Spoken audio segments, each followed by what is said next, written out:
Good morning students. आज मैं class 4th के बच्चों को हिंदी ग्रामर का, हिंदी व्याकरण का पाठ 2 वर्ण, शब्द और वाक्य पढ़ाऊंगी। वर्ण लेटर्स, वर्ड शब्द वर्ड्स एंड वाक्य को इंग्लिश में आप सेंटेंस बोलते हो। क्लियर? अब वर्ण हम सबसे पहले ये जानेंगे बेटा वर्ण किसे कहते हैं। हिंदी वर्णमाला में जो भी अक्षर होते हैं उन्हें हम वर्ण कहते हैं। क्या कहते हैं? वर्ण। यानी हम ऐसे भी कह सकते हैं अक्षरों को ही हम वर्ण कहते हैं और वर्णों को ही हम अक्षर कहते हैं। चाहे हम काखा गाघा को वर्ण कहें या अथवा अक्षर कहें, सेम चीज होती है। अब वर्णमाला, वर्ण के बाद आता है वर्णमाला। वर्णमाला वर्णों के व्यवस्थित समूह को हम वर्णमाला कहते हैं। वर्णों के व्यवस्थित समूह को हम वर्णमाला कहते हैं। समझ में आई बात? वर्णमाला। अब जैसे वर्णमाला है बेटा, यहाँ वर्ण में वर्ण आपका का भी हो गया, छ भी हो गया, इधर ता हो गया। ये सारे वर्ण हैं। वर्णों को हम किसी भी तरह से लिख सकते हैं, आगे पीछे उल्टा सीधा कुछ भी लिख सकते हैं। लेकिन वर्णमाला जो होता है वो व्यवस्थित, यानी आ से शुरू होकर, वर्णमाला आ से शुरू होकर ज्ञ तक व्यवस्थित रूप में होता है। यानी बीच का छोड़कर आगे बढ़ जाना है, आगे का पीछे कर देना, ऐसा नहीं होता है। आ इ ई उ ए आई ओ अंक आहा से लेकर ज्ञ तक, यानी सिरे से हम शुरुआत से लेकर अंत तक जो अक्षर लिखे जाते हैं उन्हें हम वर्णमाला कहते हैं। परिभाषा होती है वर्णों के व्यवस्थित समूह को हम वर्णमाला बोलते हैं। क्लियर? अब इसके बाद आता है आपका शब्द। शब्द किसी भी बात को रखने के लिए, किसी भी वाक्य को कहने के लिए हम शब्दों का प्रयोग करते हैं। किसका प्रयोग करते हैं? शब्दों को। अब ये शब्द बनते कैसे हैं? सब वर्णों को मिलाकर शब्द बनते हैं। वर्णों को मिलाकर शब्द बनते हैं।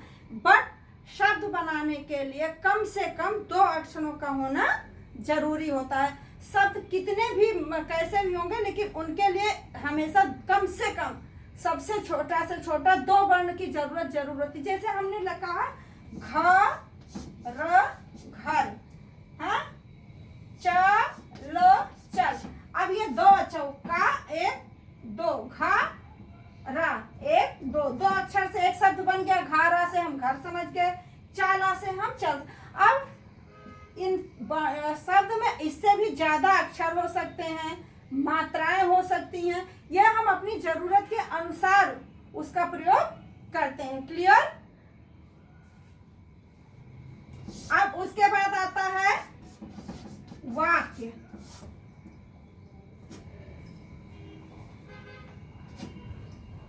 शब्दों को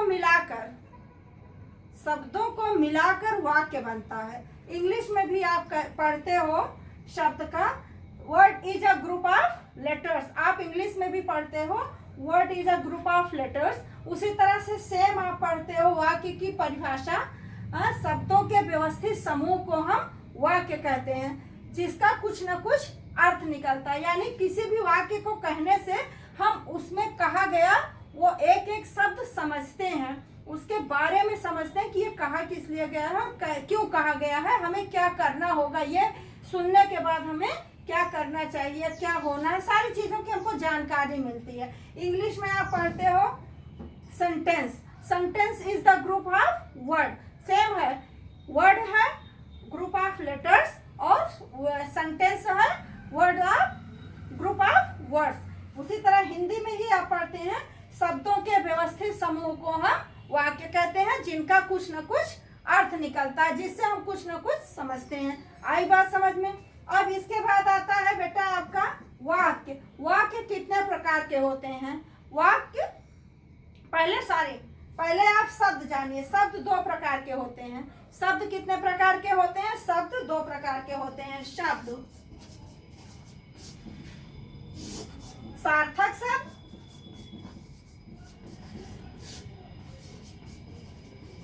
और दूसरा होता है निरर्थक शब्द।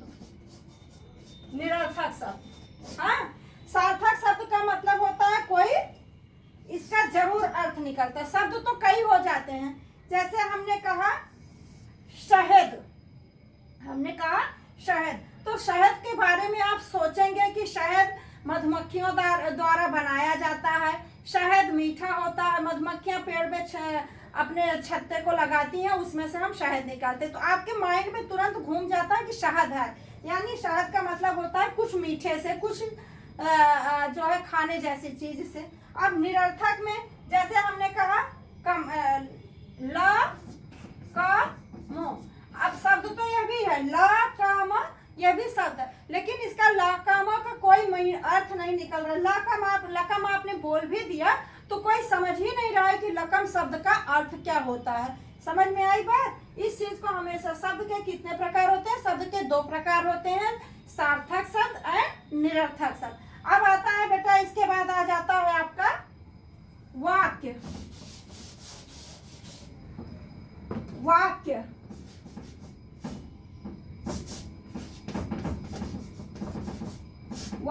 वाक्य के दो भेद होते हैं, वाक्य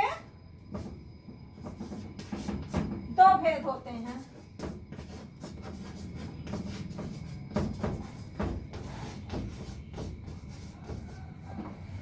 नंबर 1 उद्देश्य, दूसरा होता है विधेय, जिसे इंग्लिश में विधेय। वाक्य के दो भेद होते हैं, उद्देश्य और विधेय। उद्देश्य यानी सब्जेक्ट, उद्देश्य किसको बोलते हैं? सब्जेक्ट। विधेय होता है आपका प्रेडिकेट।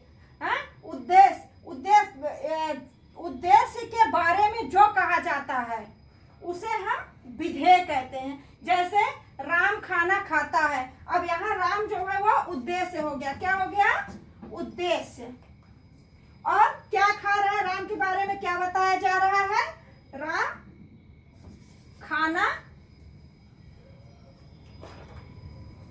खाना खा रहा है। अब ये हो गया विधेय, ये इतना हो गया विधेय, और ये राम हो गया क्या आपका? उद्देश्य। हमेशा जो है सब्जेक्ट जो है वो नाउन होता है। आप इंग्लिश में भी पढ़ते हो सब्जेक्ट एंड प्रेडिकेट, तो subject showing the about of noun. Subject जो है वो आपके नाउन जो है, नाउन के बारे में प्रेडिकेट करता है, बताता है, यानी ये नाउन क्या कर रहा है, यानी संज्ञा है। उद्देश्य क्या है आपका? जो वो कर रहा है या जिसके बारे में जो भी बताया, खाना खा रहा है, पेड़ पर चढ़ रहा है, स्कूल जा रहा है, दौड़ रहा है, ये सारी चीजें आपकी क्या हो गई? विधेय। राम खाना खाता है, सीता बाजा बजा रही है, सीता रेडियो सुन रही है, सीता खाना बना रही, सीता गीता, नाम कुछ भी हो सकते हैं। That's clear. अब बेटा आपका ये HW है पार्ट 4 का, वर्ण की परिभाषा, वर्ण की परिभाषा, शब्द की परिभाषा, शब्द की परिभाषा, वाक्य की परिभाषा।